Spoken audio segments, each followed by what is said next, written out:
Jesus assumiu sobre si toda a culpa, todo o pecado, toda a acusação. Na cruz, ele declarou: está consumado. O preço foi pago, a dívida foi rasgada. Esta mensagem vai te lembrar que não há mais condenação para quem está em Cristo. Viva a liberdade do perdão e caminhe de cabeça erguida. Inscreva-se no canal e ative o sininho para não perder nenhuma pregação. Deixe seu like, comente e compartilhe para que essa pregação alcance mais corações. Abra sua Bíblia comigo em Colossenses capítulo 2. Glória a Deus. Louvado é o teu nome, Jesus. Colossenses capítulo 2 e versículo de número 4. Paulo está trazendo uma advertência acerca das falsas doutrinas. E ele está dizendo assim, Colossenses capítulo 2, versículo 4. Digo isto para que ninguém vos engane com palavras persuasivas, pois ainda que esteja ausente quanto ao corpo, contudo em espírito estou convosco, regozijando-me e vendo a vossa ordem e a firmeza da vossa fé em Cristo. Paulo está falando isso aos Colossenses. Portanto, assim como recebeste a Cristo Jesus, o Senhor, assim também andai nele, arraigados e edificados nele, e confirmados na fé, assim como foste ensinados, crescendo em ações de graças, e tendo cuidado para que ninguém vos faça presa sua, por meio de filosofias e vãs sutilezas, segundo a tradição dos homens, segundo os rudimentos do mundo, e não segundo a Cristo. Pois em Cristo, ou pois nele, habita corporalmente toda a plenitude da divindade, e recebeste a plenitude em Cristo, que é o cabeça de todo principado e potestade. Nele também foste circuncidado com a circuncisão não feita por mãos no despojar do corpo da carne, a saber, a circuncisão de Cristo. Tendo sido sepultado com ele no batismo, nele também ressurgiste pela fé no poder de Deus, que o ressuscitou dentre os mortos. E vós, outros que estáveis mortos nos vossos pecados e na incircuncisão da vossa carne, vos vivificou juntamente com ele, perdoando-nos todos os nossos delitos, havendo riscado o escrito de dívida que havia contra nós nas suas ordenanças, o qual não era contrário, tirou do meio de nós, cravando na cruz. E tendo despojado os principados e as potestades, os expôs publicamente ao desprezo, e deles triunfou na cruz. Portanto, essa parte aqui que eu quero que você guarde bem. Portanto, ninguém vos julgue pelo comer, ou pelo beber, ou por causa dos dias de festas, de lua nova e de sábados. Estas são sombra das coisas futuras. A realidade, porém, encontra-se em Cristo. Ninguém vos prive do prêmio, afetando humildade ou culto aos anjos, baseando-se em visões, enfatuando sem motivo algum na sua mente carnal, e não se mantendo unido à cabeça, da qual todo o corpo, provido e organizado pelas juntas e ligaduras, vai crescendo com o aumento concedido por Deus.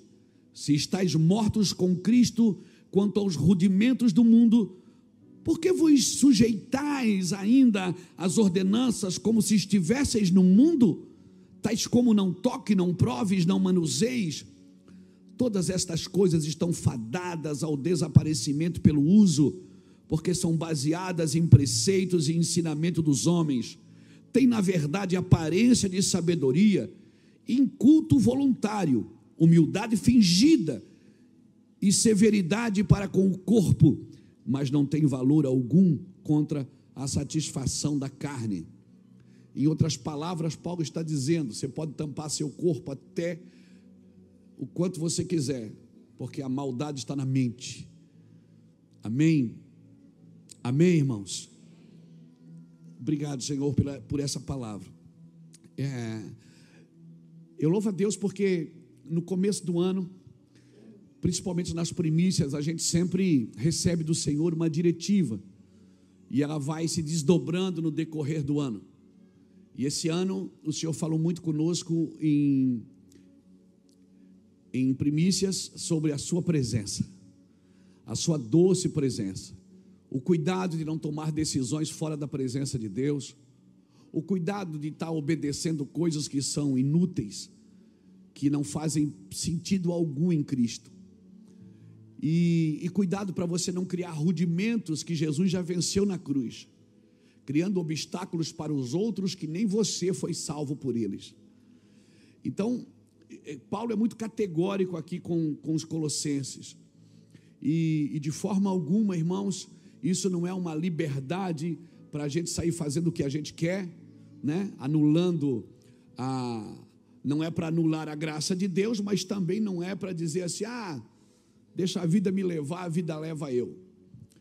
Nós somos cristãos e as nossas doutrinas, elas são a partir de Cristo, que é o Filho de Deus, e nós temos que entender algumas coisas. Por exemplo, Jesus era judeu, nós somos cristãos judaicos. Por quê? Porque a doutrina de Cristo era judaica, e há uma grande confusão, às vezes as pessoas, assim, qual é a religião que eu sigo? Irmão, segue a Cristo. Em Cristo se resume todas as coisas. Em Cristo se resume todas as coisas, não é? Eu sou cristão brasileiro, eu não sou cristão judeu.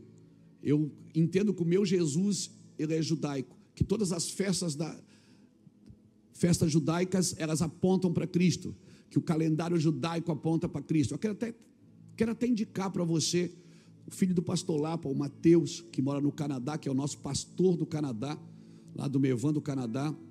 Ele soltou um artigo agora falando dos fundamentos judaicos no cristianismo, e essa grande confusão eu achei maravilhoso, muito bem explicado.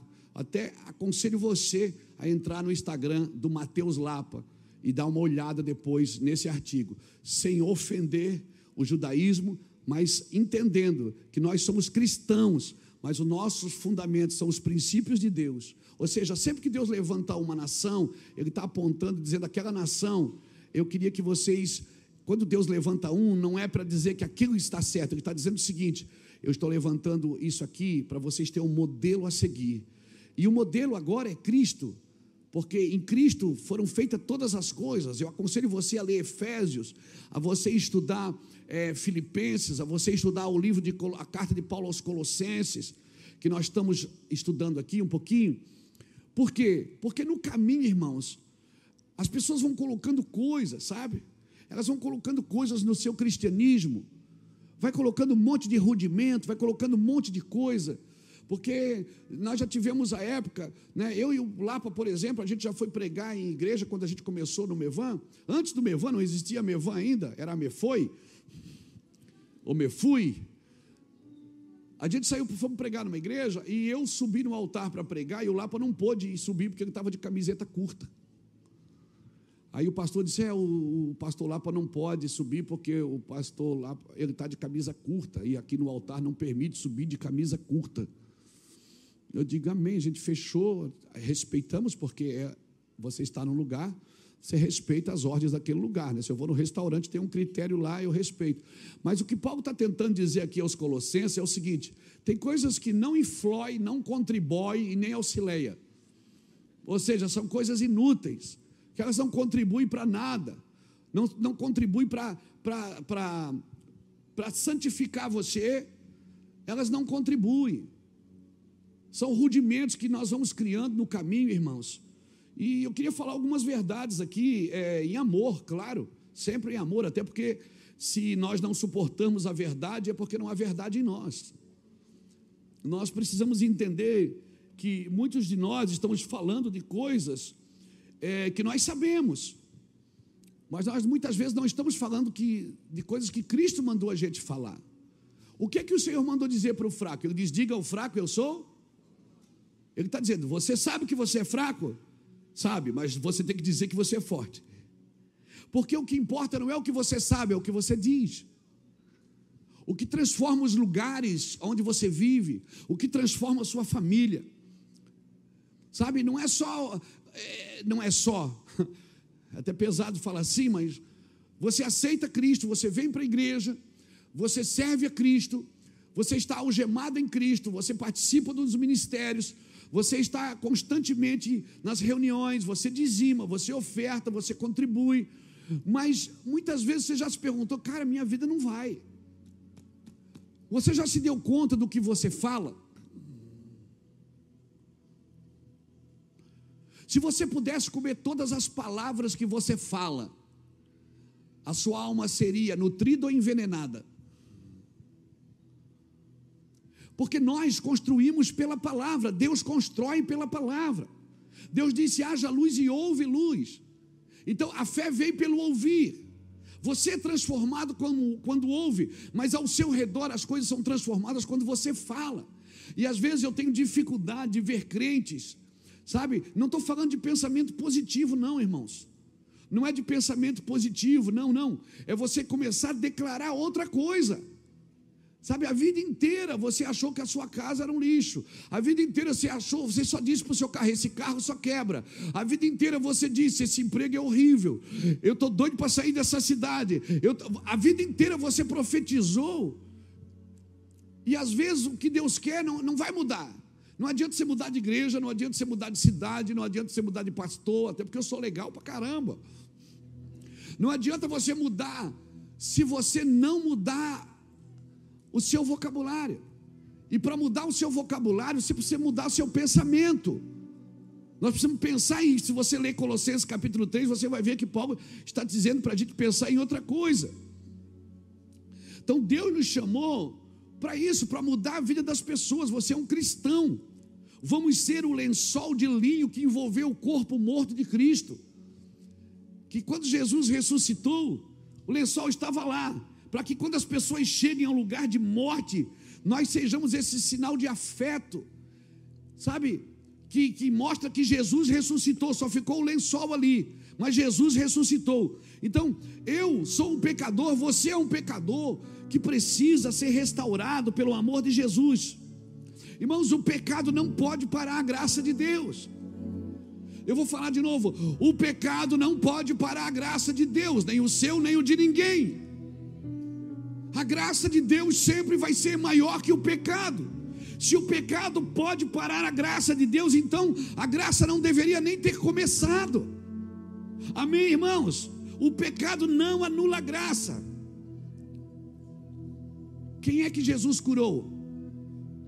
Jesus esteve na terra, quem ele curou? Quem ia Jesus pedir cura? Eram os pecadores, ninguém tinha nascido de novo ainda. E Jesus curou. Se ele pode fazer isso com pecadores, o que ele pode fazer com quem nasceu de novo, irmãos? Eu e você precisamos mudar o nosso vocabulário. E Paulo chocou, ele chocou a teologia da época, por quê? Porque Paulo vem com um discurso dizendo, vocês estão fazendo tudo de novo, vocês estão voltando aos rudimentos. Nós ficamos com discussões tolas. Irmão, quem é que mais briga na internet? É crente ou político? Mas é crente, crente ainda ganha. As pessoas ficam discutindo o que é de Deus, o que não é de Deus. Irmão, ninguém era nascido de novo quando Jesus nos curou. Diga para a pessoa que está do seu lado, a graça é maior que o pecado. Diga, a graça não, o pecado não anula a graça, o pecado não pode parar a graça de Deus. Se pecadores podem ser curados, você também pode. Por quê? Porque Jesus se fez pecado na cruz para me fazer justiça de Deus. Amém? Eu fui feito justiça de Deus em Cristo. Agora você precisa falar isso, você precisa declarar isso, você precisa abrir a sua boca e construir isso com a sua voz ao seu redor. Você não vai olhar para os seus negócios e ficar a vida inteira dizendo, eu acho que eu vou fazer outra coisa, isso aqui é ruim, isso aqui não vai dar certo. Você tem que mudar a vida das coisas.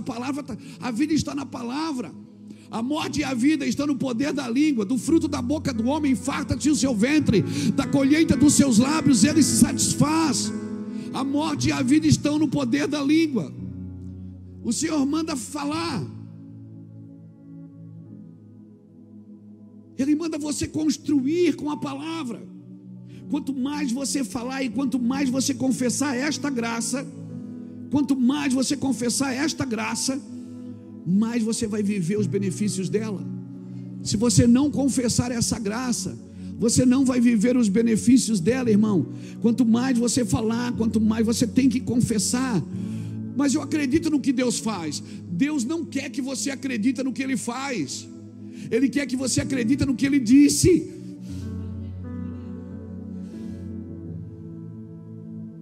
Você tem que acreditar no que Ele disse e no que Ele fez por você. Porque se você acredita no que Ele faz, você está sempre olhando para frente e talvez neutralizando o que Ele já fez. Ele morreu na cruz, seu Filho morreu na cruz para te dar vida, e vida com abundância. O escrito de dívida que era contra você foi cravado na cruz. Amém, irmãos? E por favor, se liberte de pessoas que só vê você no passado, não vê você hoje. Não consegue olhar para você agora. Quando olha para você, lembra do que você fez, não lembra do que você vive agora. Seja livre deste lugar.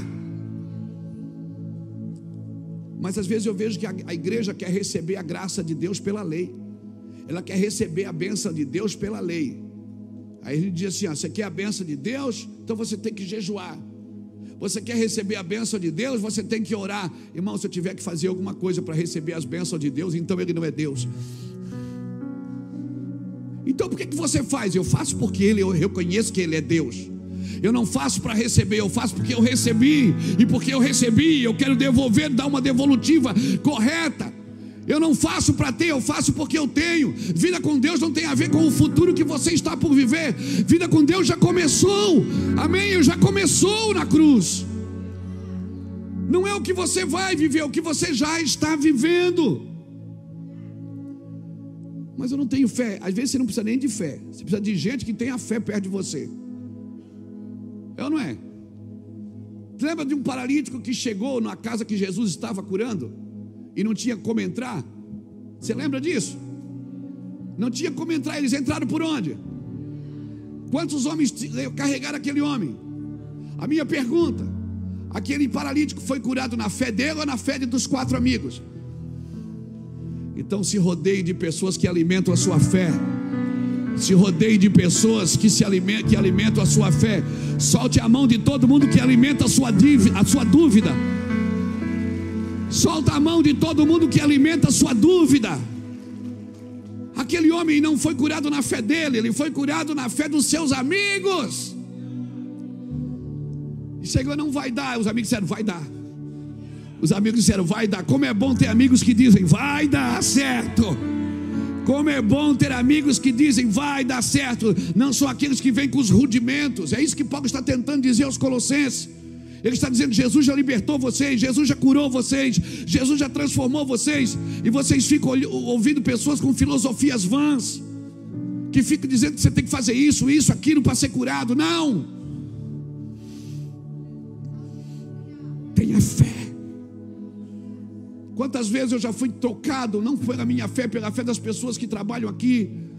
Quantas vezes eu já fui abençoado por pessoas que trabalham nessa casa, que vivem aqui ao nosso redor. Amém? Sabe quem é que vai fazer a diferença na sua vida? As pessoas que alimentam a sua fé. Amém? Aqui, as que alimentam a sua dúvida é um perigo, irmão. O Jacques falou uma coisa aqui na primícia muito interessante, eu até anotei. Não permita que as batalhas te escolham para lutar por elas. É você que escolhe as batalhas que você vai lutar. Não deixe que as guerras te escolham, porque senão você vai lutar guerra que não precisa lutar. E se não precisa lutar, não precisa vencer. Então você está lutando para vencer coisas que não precisa, não vale a pena vencer isso. Esquece isso. Agora tem batalhas que vale a pena lutar.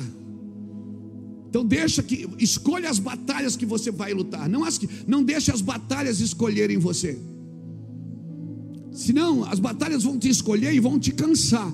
Você vai estar sempre envolvido com ela. Sabe como é que eu chamo isso? A vitória da derrota. Porque você lutou, gastou tempo, gastou energia, se esforçou para ganhar uma coisa que não vale a pena. Quando Jesus já ganhou para você uma coisa que vale a pena lutar. Por isso vale a pena lutar. Quer saber o que eu penso, irmãos? Que aí você acredita, se achar que deve. Deus é menos ofendido pela sinceridade de um pecador do que pela hipocrisia de um santo. Deus é muito menos ofendido, sabe, com a sinceridade de um pecador. Pelo menos o pecador sabe que ele é um pecador. Você vai falar de Jesus para ele, ele chora e diz: é difícil, eu não consigo. Do que pela hipocrisia de um santo, que se acha mais santo do que todo mundo, que coloca a carga sobre a vida dos outros que ele mesmo não carrega. Dá um aleluia aí. Isso, me ajuda. Deus é muito menos ofendido com a sinceridade de um pecador. Por isso que Jesus curava os doentes, as pessoas diziam o quê? Se ele soubesse quem esse cara é. Jesus sabia quem era Zaqueu, Jesus sabia quem era Bartimeu, Jesus sabia tudo. Mas ele disse o quê? Qual foi a resposta dele? Eu não vim para os sãos.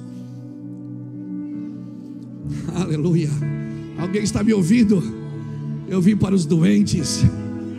Eu vim para aqueles que não conseguem fazer sozinho. Tem alguém aqui que não consegue fazer sozinho? Então você está no lugar certo, meu amigo. Seja bem-vindo na classe dos inúteis.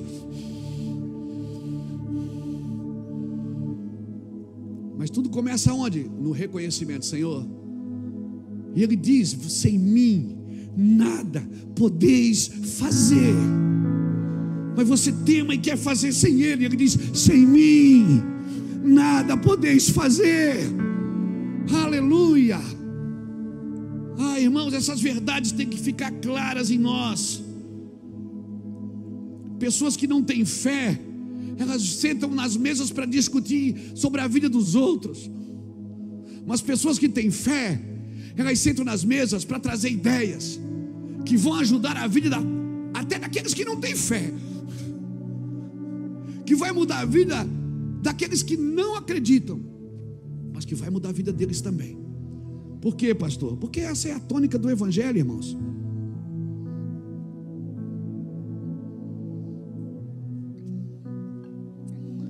Por isso que tem pessoas que estão sempre apontando o que você fez, o que não deu certo, o que você não conseguiu. Te livra disso, irmão. Chega de dúvida, não ouça dúvida. Não ouça dúvida. Amém? Não ouça dúvida. Tinha pessoas que Jesus chegava para curar, ela já estava atormentada pelas pessoas que estavam ali ao redor. Jesus dizia o quê? Não duvides, crê somente. Crê somente. Irmãos, essas verdades é para você. Tem um texto que eu gostaria de ler com você. Gênesis capítulo 50. Gênesis 50. Quando José já está velho, irmão. Vamos lá. Gênesis 50, versículo 15. Olha o que diz: vendo os irmãos de José que seu pai já estava morto, disseram: porventura nos odiará José e nos retribuirá todo o mal que lhe fizemos. Portanto, mandaram dizer a José: teu pai ordenou antes da sua morte. Mentira, já estava mentindo. Assim direis a José: perdoa, rogo-te, a transgressão de teus irmãos e o seu pecado, porque te fizeram mal. Agora, pois, rogamos que perdoes a transgressão dos servos do Deus de teu pai. E José chorou. Está escrito aqui também. E José chorou quando lhe falaram isso. Depois vieram também seus irmãos e prostraram-se diante dele e disseram: somos teus servos. Respondeu-lhe José: não temais, acaso eu estou no lugar de Deus? Vós na verdade intentaste mal contra mim, porém Deus tornou em bênção, para fazer como se vê neste dia, para conservar muita gente com vida. Agora pois não temais, eu vos sustentarei, a vós e a vossos filhos. Assim os consolou e lhes falou o coração. Os irmãos de José, quando viram que Jacó morreu, Eles pensaram: rapaz, o José agora ele vai ativar a ira dele contra nós. Então eles armaram um esquema e mandaram dizer para José: olha, o pai, antes de morrer, José, ele mandou você perdoar a gente, mandou você cuidar bem da gente, tratar bem a gente. E José fez o quê? Chorou. Por que você acha que José chorou? A pessoa, quando é difícil de perdoar alguém, ela também acha que ela também não foi perdoada. José chorou, como se José estava tentando dizer o que para os irmãos? Gente, vocês ainda estão presos no passado. Eu já perdoei vocês. Acabou. Vocês estão pensando o quê? Vocês estão trazendo uma coisa para a mesa que já foi resolvida. Já foi resolvida. Tem um monte de coisa que Jesus já resolveu na cruz, irmãos, e a gente quer trazer para a mesa. Jesus já resolveu na cruz. Ele disse que cravou o teu escrito de dívida. Isso não é hipergraça, nem supergraça, nem ultragraça. Isso é a graça e o amor de Deus com a vida de você, com a sua vida. Jesus te amou antes mesmo de você ter nascido, te perdoou antes de você pecar, lavou os pés dos discípulos e eles ainda não tinham negado.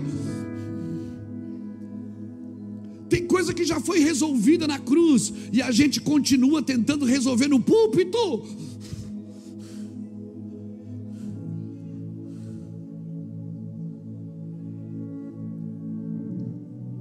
Por quê? Tem pessoas que não conseguem te ver hoje. Ela só consegue ver aquilo que você fez e aquilo que você disse.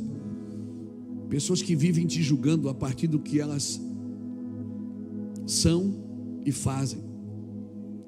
E eu vou repetir: vida com Deus não se trata somente de uma expectativa de futuro. Não se trata da vida que você quer ter com Deus, mas sim da vida que você já tem. E eu vou falar o que eu penso. Irmãos, a igreja, ela deveria ser o lugar mais seguro do mundo. Seguro para quê, pastor? Aonde todos os problemas e pecados deveriam ser resolvidos. A igreja deveria ser o lugar mais seguro do mundo, onde os problemas das pessoas fossem resolvidos. Mas como nos falta relacionamentos sadios, como nos falta amor, misericórdia e compaixão e maturidade para resolver problemas e pecados. E aí, quando os problemas e os pecados acontecem, é melhor excluir e expurgar o pecador. E não, a gente quer tirar o pecador da igreja, em vez de trabalhar para tirar o pecado do pecador. Você está me entendendo?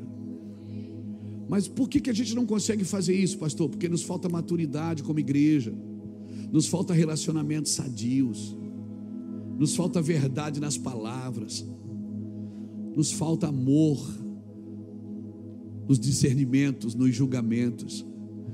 Falta, pastor, falta. Por isso, irmãos, uma igreja que busca Deus, que entende que Jesus já resolveu na cruz. Não anule o sacrifício da cruz, irmãos. Não anule o que Jesus já falou, o que Jesus já disse. Quando os problemas e os pecados acontecem, a gente tem dificuldade. Olha o que diz 1 João capítulo 1. 1 João capítulo 1, versículo de 5 a 7. Olha o que diz: ora, a mensagem que da parte dele temos ouvido e vos anunciamos é esta: que Deus é luz e não há nele trevas nenhuma. Se dissermos que mantemos comunhão com ele e andarmos nas trevas, mentimos e não praticamos a verdade. Se porém andarmos na luz, como ele está na luz, mantemos comunhão uns com os outros, e o sangue de Jesus, seu Filho, nos purifica de todo o pecado. Isso é igreja. Você crê que é possível viver isso como igreja? Pastor, mas é difícil, pastor. Quem falou que é fácil? É por isso que muitos correm da igreja, irmão, preferem não congregar. porque é no meio dos relacionamentos que nós somos sarados. Amém? Um povo, vai lá, um povo que não se frustra, um povo que quer resolver tudo na hora, um povo que não se decepciona, é um povo fraco, é um povo sensível. Então, seja a igreja que você quer ter, seja você a igreja que você quer ter. Sabe, às vezes as pessoas ouvem as nossas mensagens da internet e elas mandam recados, eu não consigo ver, porque é a mídia que cuida das redes sociais, eu não consigo responder. E muita gente diz, porque eu estou aqui na igreja, mas o meu pastor é assim, a minha pastora é assim, a minha igreja é assado. Sempre é o problema na igreja, porque a gente está procurando um lugar abençoado, quando o Senhor não diz para a gente procurar um lugar abençoado, Ele diz, se tu uma bênção.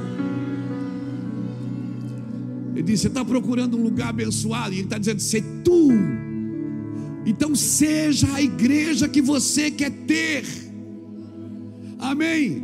Não adianta mudar de lugar achando que vai mudar alguma coisa. Deixa eu te falar o que vai mudar. Vai mudar que você não vai ser tratado.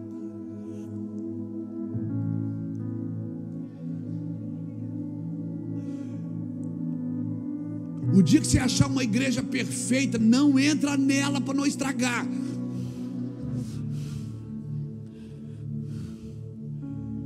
Isso é igreja, irmão. Quem já encontrou na igreja alguém que deve? Quem já encontrou na igreja quem já brigou na rua? Quem já encontrou na igreja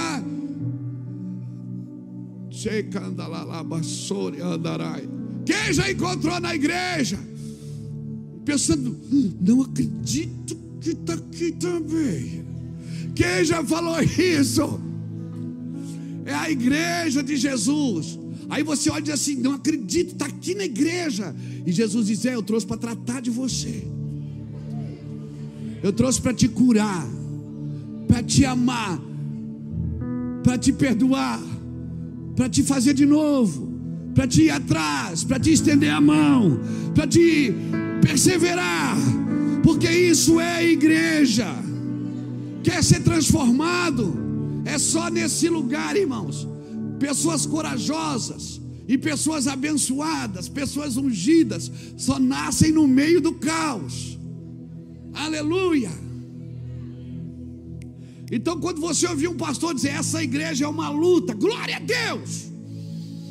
Se você começar todo, essa igreja é uma bênção, é uma vitória. Como é precioso, irmão, estar bem junto a ti.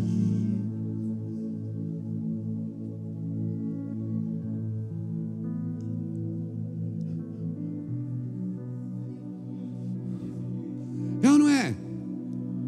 Jesus morreu por essa igreja. Jesus morreu por pecadores. Essa pessoa que talvez você odeia ela, Jesus morreu por ela também. Essa pessoa que você acha que é do diabo, Jesus disse, foi eu que criei. E aí, como que a gente vive um evangelho dessa forma? Não, mas tem um limite. Tem. Não dá para suportar tudo, tem um limite. Tem um limite, a cruz, a morte. Sabe por que ainda tem um limite? Porque estamos na alma. Quando você vive no espírito você não existe. Você existe na alma. Como é que é? No espírito você não existe. Você existe na alma, no espírito você não existe. Por quê? Porque já não sou mais eu que vivo.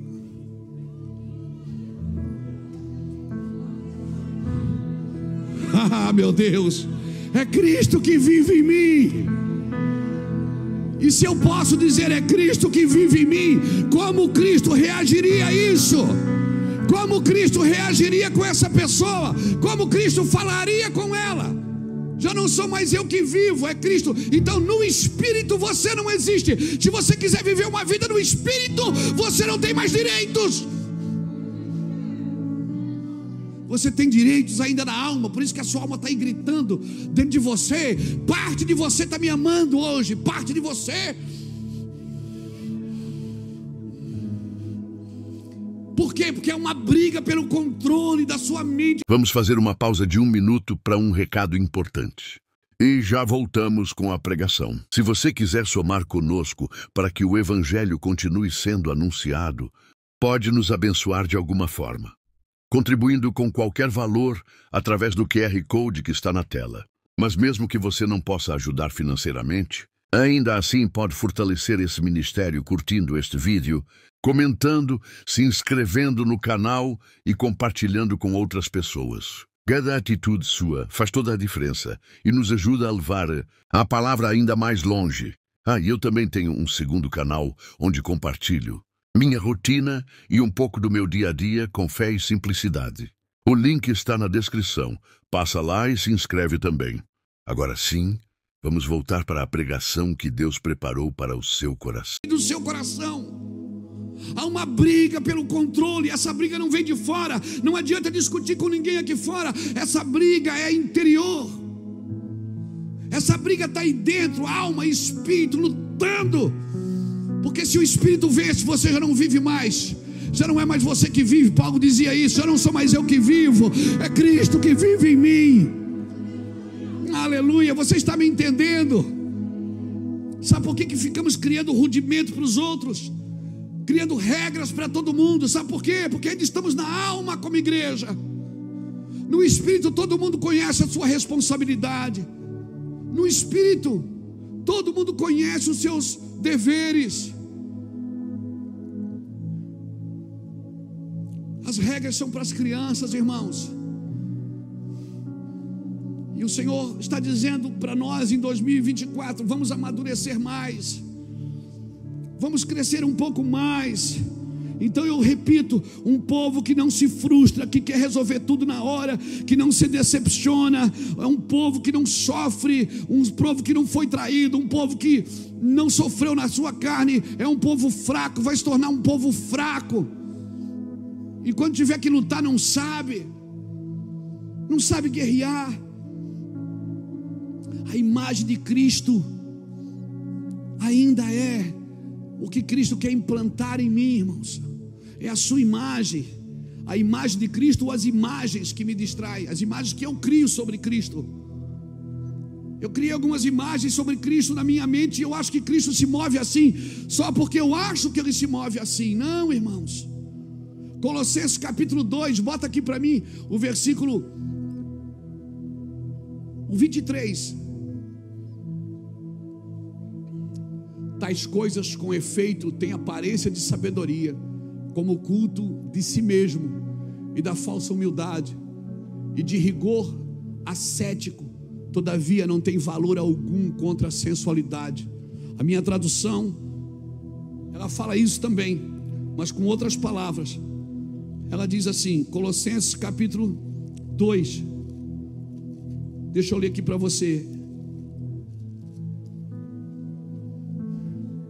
Tem na verdade aparência de sabedoria em culto voluntário, humildade fingida e severidade para com o corpo, mas não tem valor algum contra a satisfação da carne. Não tem. Você pode cortar a mão de um ladrão para ele parar de roubar. Ele rouba com o pé. Porque é aqui dentro, irmãos. É aqui dentro. Por isso que tem que ter uma nova natureza. Tem que nascer de novo. E para que um novo céu e uma nova terra? Para quem nasceu de novo. Para que Deus vai fazer um novo céu e uma nova terra? Para quem nasceu de novo. Eu preciso nascer de novo. Não adianta. Se você cortar a mão de um ladrão para ele parar de roubar, ele não vai parar de roubar, ele vai continuar roubando. Porque o que rouba é a sua intenção, é a sua consciência, é a sua mente. O corpo é de Cristo, o corpo não é de ninguém, o corpo é de Cristo. E se não é de Cristo, então não é corpo. É denominacional, mas não é corpo. O que está dizendo? O corpo é de Cristo. Indica o que? Senhorio. E se ele não é senhor, então ele não, esse corpo não é dele. Às vezes a gente fala de unidade, vamos unir, vamos trabalhar para unir as igrejas, para unir, irmãos, unir o corpo, mas só o que é do corpo se une. O que não é do corpo não se une. Pode estar junto, pode estar perto.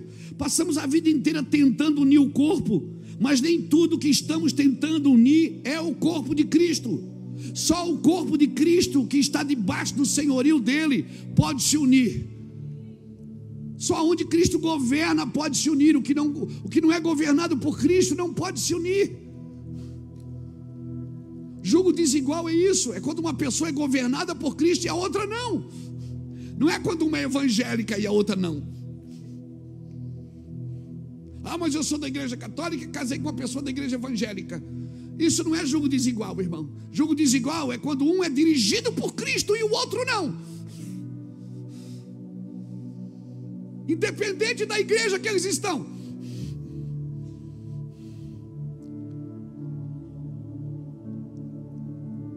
E aí, com essa falta de lógica, nós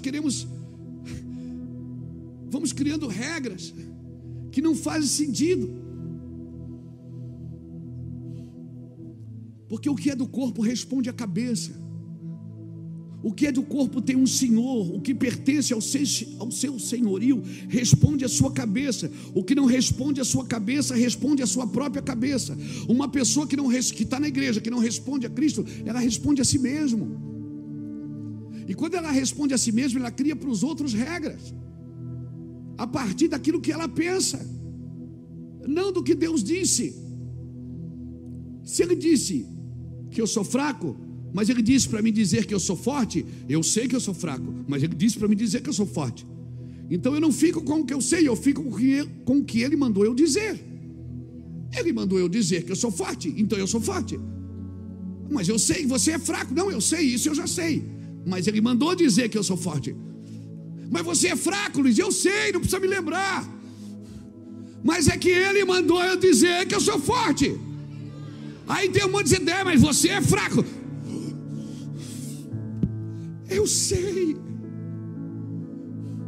Por isso que quando o povo sai do Egito e para diante do mar, irmãos, do mar vermelho, eles olham para trás, o faraó está seguindo, Moisés vai consultar Deus. Deus diz: o que vocês estão reclamando a mim?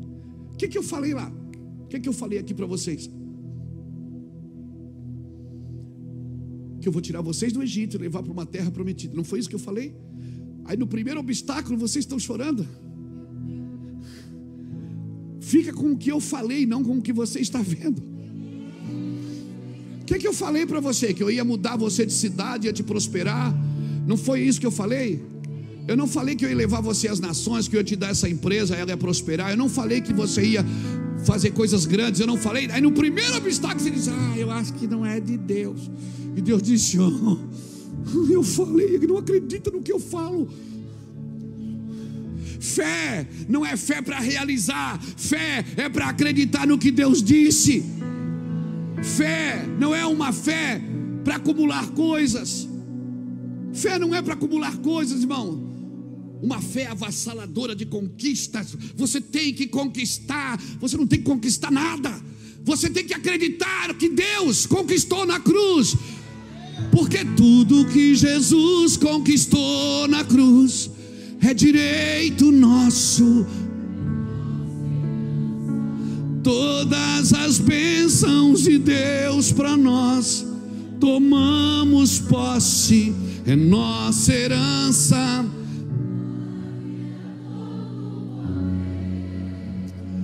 Tudo que Deus tem para dar. Abrimos.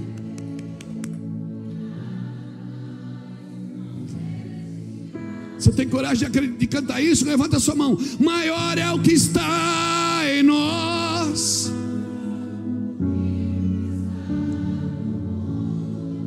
Bem maior.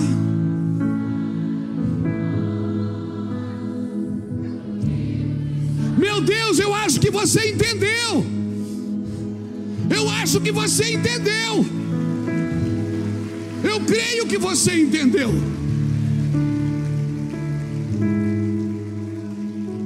Se você acha, você crê mesmo que maior é o que está em você? Quem é maior, você ou essa caixa de som? Esse retorno. Quem é maior? Quem é maior, irmãos? Então por que você não fala para ele que você é maior do que ele? Ai, porque isso é soberba. Não é soberba. É fazer o que Deus mandou você fazer. Soberba é você achar que você é melhor do que todo mundo. Mas você saber quem você é identidade. E a unção não vem se você não tiver identidade. Não adianta copiar outra pessoa, não adianta falar o que o outro diz, não adianta. Você tem que ter a tua identidade, porque a unção de Deus só vem na sua identidade. Entenda isso. Você é maior. Maior é o que está em você. Então fale, declare. Não, mas eu sei, Deus não quer saber. É que nem amar uma pessoa. Amor, você nunca fala que me ama, mas eu te amo. Mas por que você não fala? Mas você sabe. Fale, infeliz, que você ama. Fala da boca. Amor, eu te amo. Iraci, eu te amo. I love you. Todinho. Fala. Porque quando você fala, você constrói. Você declara. Você sentencia. Você sentencia. Você está sentenciando ao mundo espiritual. Você está dizendo agora, se você já vai com medinho, tem que ir, né? Não vai com medinho. Você tem que saber quem você é em Deus. Amém, irmãos? Porque se você não está sujeito à cabeça que é Cristo, você está sujeito à sua própria cabeça.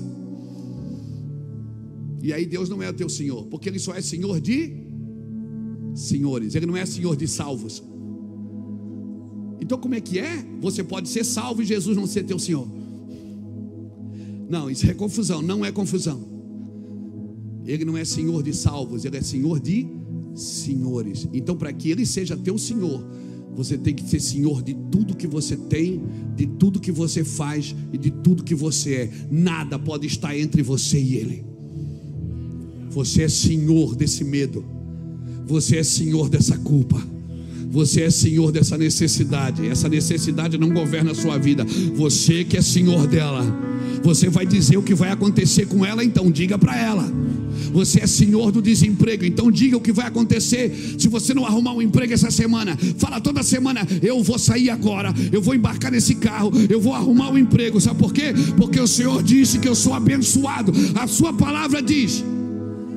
Aí tem gente que fala assim, a gente diz, essas pregações motivacionais. Não é motivacional, irmão.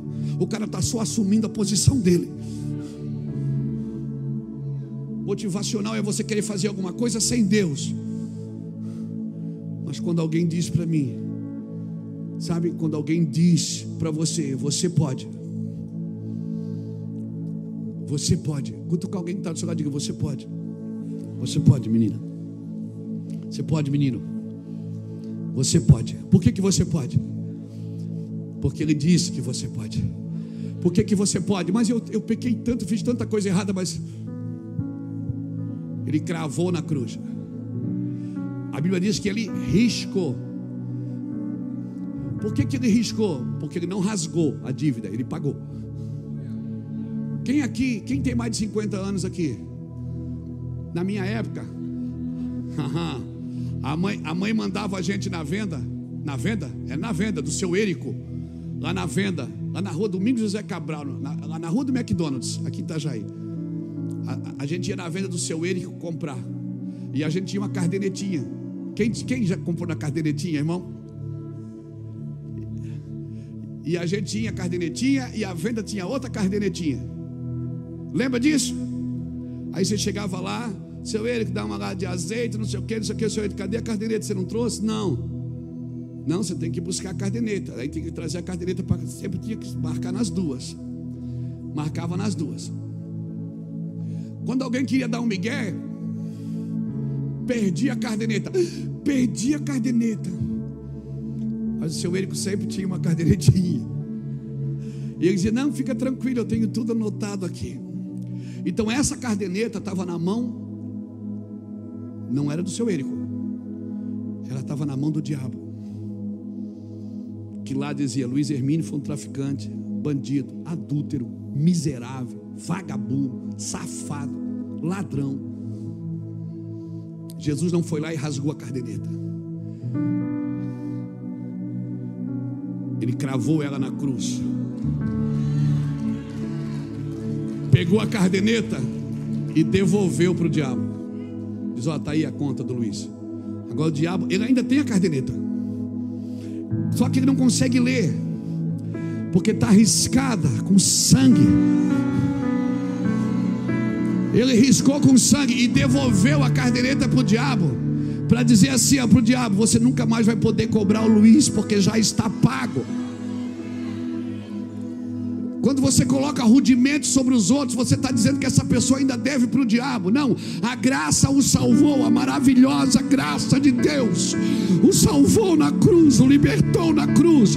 O escrito de dívida que era contra nós, ele o cravou na cruz, ele cravou na cruz. Aleluia.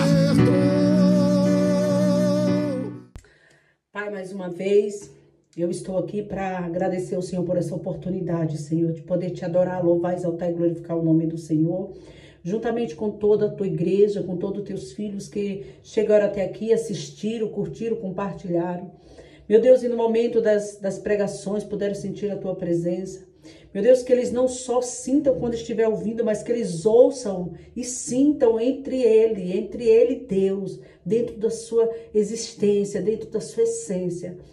Deus, que nada impeça o teu operar e o teu agir na vida destas pessoas, Senhor. Guarda, Senhor, guarda de todo mal, livra de todo mal. Meu Deus, de todo o mal, da peste perniciosa, do laço do passarinheiro. Meu Deus, guarda-nos debaixo do teu esconderijo, pois sobre o teu esconderijo, debaixo do teu esconderijo nós estamos guardados. À sombra do Onipotente nós descansaremos.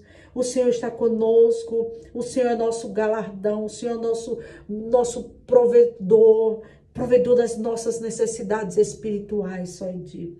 E eu te convido, Espírito Santo, a fazer morada. Eu convido a Ti, ó Espírito Santo, entra, muda a história, muda aqui esta casa. E nessa tarde, dia, de noite, de madrugada, eu quero te dizer, entrega a chave do teu coração para Jesus. Porque muitas das vezes você abre e ele entra. Mas tem cômodos que ele não está conseguindo entrar. Entrega para ele vai trabalhar. Sabe essa tristeza que está na tua alma? Ele vai tirar. Sabe essa depressão? Ah, irmã, mas não estou dizendo que é só espiritual, mas muitas das vezes você precisa só, às vezes, desenvolver um sentimento de perdão, um sentimento de amor, um sentimento de que você é amada por Jesus, amada pelas pessoas. E quando a gente não tem esse sentimento, a gente vai se auto-sabotando. E quando vê, está depressivo, está triste, E eu quero te dizer, Deus tira você desse lugar da tristeza, desse lugar de depressão, desse lugar de angústia. Ele tem tudo isso para você. Toma posse da vitória. Eu te abençoo em nome do Pai, do Filho e do Espírito Santo. Porque, irmão, você tem poder para isso? Irmão, Deus nos deu autoridade. Na nossa boca, irmão, tem o poder de vida e morte. Eu quero te dizer, receba a vida no nome de Jesus. Receba a vida no nome de Jesus. Oh, Ricalabás. Como é bom sentir a presença do Senhor. Sinta a presença dele. De repente esse vídeo não é nada para uma ou duas ou 1000 pessoas, mas para uma. Se alcançar uma, eu glorifico a Deus, porque fui chamada para isso. Fui chamada para isso. Para que pessoas se encontrem com Jesus e se apaixonem por ela. Como esse apóstolo Hermínio. Sinta a paixão dele pelas almas. Porque quem ama Jesus ama as almas. Quem ama Jesus não consegue ver uma alma sofrendo e não orar por ela e não clamar por ela. Toma posse da tua vitória, querida. Toma posse da tua vitória, querida. Toma posse e jogue da tua vitória. Deus abençoe sua vida no nome de Jesus. Inscrevam-se, nos ajude nesse canal. Nos ajude a levar a palavra. porque eu não ganho nada aqui. Pelo contrário, eu pago para manter isso, porque foi Deus que me deu. E eu levo eu não sei, gente, eu já tenho 55 anos, eu não sei mexer, mas eu pago para minha sobrinha fazer. E eu não consigo monetizar. Mas amém, glória a Deus, eu agradeço a Deus por ter essa oportunidade. Porque eu fui alcançada pela palavra que o apóstolo Luiz Hermínio prega. Todos os dias, eu ouço muitas vezes eu fico o dia todo com fone de ouvido ouvindo. Quando eu estou no trabalho, e na minha casa eu boto o som toda altura. Eu quero te dizer, querido e querida, que você seja alcançado por esta palavra. E nos ajude, eu tenho um segundo canal, que esse sim, mas na frente, se Deus quiser, eu posso ser monetizada.